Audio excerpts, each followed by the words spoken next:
They should still be here, and they would still be here if this woman in the middle had not drunkenly crashed into them and killed them. 2 Minnesota teens were reportedly involved in a crash with a drunk driving illegal immigrant. 30-year-old Noela Saray Martinez Avila is reportedly an illegal immigrant from Honduras, and she was arrested recently after she allegedly drove on the wrong side of a Wisconsin highway on July 20th. She killed this beautiful young couple. She had reportedly been in trouble for drunk driving before, and she didn't even have a license. Absolutely unreal. 18-year-old Hallie Helgetson here reportedly died at the scene, and her boyfriend, 19-year-old Brady Healing, died from his injuries a few days later in a hospital. On Sunday, the Department of Homeland Security announced they lodged an ICE detainer against Noelia, who, as I said, is considered a criminal immigrant from Honduras. She reportedly recklessly drove the wrong way on a highway while she was highly drunk, and she killed these 2 innocent young people. She has since been charged with homicide by intoxicated use of a vehicle, homicide by the use of a vehicle, operating a vehicle while intoxicated and causing injury, knowingly operating a vehicle with a revoked license and causing bodily harm,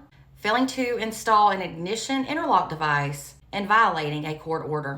Those are a lot of charges. It was said when authorities arrived to the scene, they found the teens' badly damaged Volkswagen SUV and Noela's Chevy SUV, and both of the vehicles were completely engulfed in flames. Of course, Noelia tried to deny that she had been drinking, but police reported seeing unopened cans of beer in her vehicle, and she reeked of alcohol. A preliminary breath test reportedly showed that her blood alcohol content level was at 0.208%, which is over 2.5 times the legal limit in Wisconsin. Reportedly, in November of 2020, she was convicted of drunk driving, and she was supposed to have a device in her car that prevents it from starting if the driver has been drinking alcohol. But she didn't have that device in her car when the crash took place. Unreal.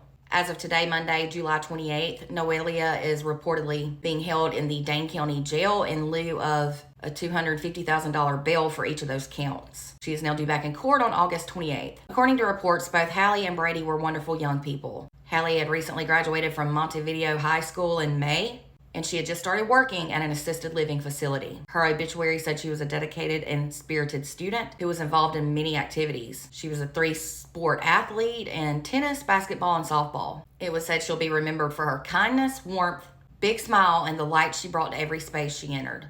Brady, her boyfriend, was reportedly airlifted to the University of Wisconsin Hospital in Madison. He had several surgeries completed before he tragically, sadly passed away. He reportedly graduated from McRae High School last year in 2024, and he too was a 3-sport athlete. This is so tragic, and it honestly pisses me off so dang bad. This woman honestly needs to spend the rest of her days behind bars, especially since she had already been in trouble for this before, and she was cheating the system by not having that device she was supposed to have in her car. My prayers go out to all of Hallie and Brady's loved ones. I also pray that justice is served to the fullest extent in this case. For more true crime and content and news, make sure you follow and subscribe on YouTube.